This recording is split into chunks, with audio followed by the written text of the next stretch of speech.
guys, we got this great clip from one of our long content videos. Don't forget to hit the subscribe button. Enjoy. Yeah, and so cool. the book is called Why Puerto Rico Now? Yeah. And so really the question, the title of the book is like, why now? And I always get asked that, is this the time to come to Puerto Rico? I heard that Puerto Rico has had financial problems, blah, blah, blah, blah, blah, inflation.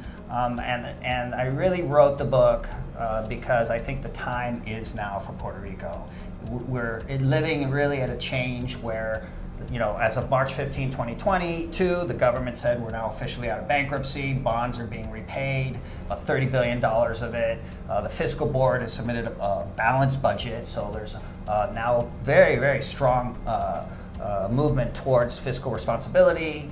And real estate has nowhere to go but up. I mean, this is an island that lost 500,000 people, and now they're coming back. I mean, just yesterday there was this a doctorate from MIT, young man David Miranda, who's coming back to Puerto Rico, wants to launch his own company.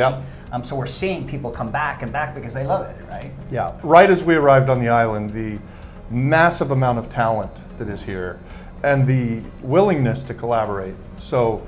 Very different than Miami, I think. Very different than Orlando, Florida, where I'm from. We were friends with our competitors, but we were still competitors. Here we're friends with the people that we're in business with, and there's this willingness to collaborate. There's a massive talent pool here. And like you said, with like the guy David coming back to the island, I think for the first time in more than a decade, you have Puerto Rico's talent coming back to the island. And it's because they see that finally there's more kind of expectation that they can make it here. So I think that 10 years ago, the talent pool was leaving because there was an expectation that what are you going to do here? It's so it's a really special time and place. I've said this to other people. I believe that a few decades from now, people will look back on Puerto Rico at this particular time in space and go, I can't believe all of those really sharp people were there, and Robbie Krager had him at his house for breakfast. Follow Robbie, follow Robbie. Robbie had all of these sharp people come over to his house for breakfast, and hopefully they create stuff and we get to witness it. I think it's going to be amazing. Yeah, I mean, the numbers speak for themselves. You've got about $80 billion of relief aid from HUD, FEMA, all the other federal programs that are coming into the island. This will be the first year of positive economic growth, 1.6%. Positive economic growth, which we have not had in over 15 years. Now, that might not seem like a big number, but if you've been negative for 15 years, that's a huge number, right? And that number is only expected to go in the next couple of years, but up. So we've got tourism that's breaking all records. Discover Puerto Rico's done an amazing job. Invest Puerto Rico's done an incredible job bringing investors. So the metrics are all just starting to hit.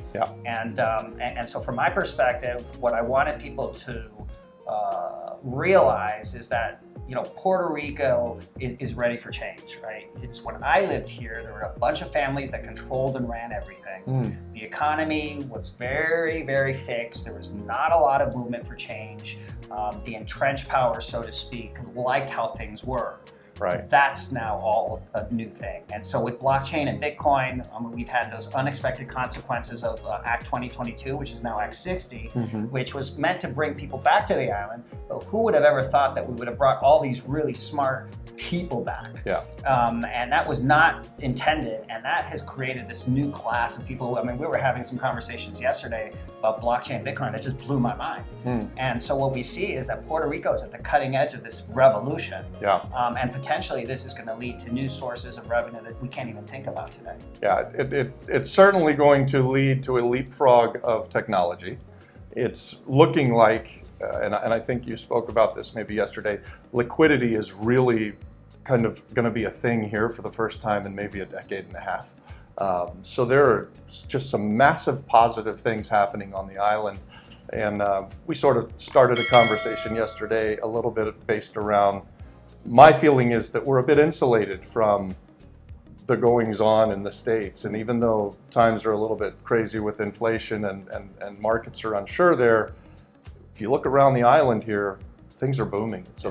It's a really on fire. Like restaurants are packed, businesses are starting. It's it's a good time to be in Puerto Rico. I think that's what the book is about, right? It's Yeah, why I mean, Puerto we've Rico had now. price per square feet, which historically average beachfront was between $300 and $400. Hey guys, thanks for watching that. Subscribe to our channel, watch this next, and then also check out the pinned content for more great content, guys. God bless.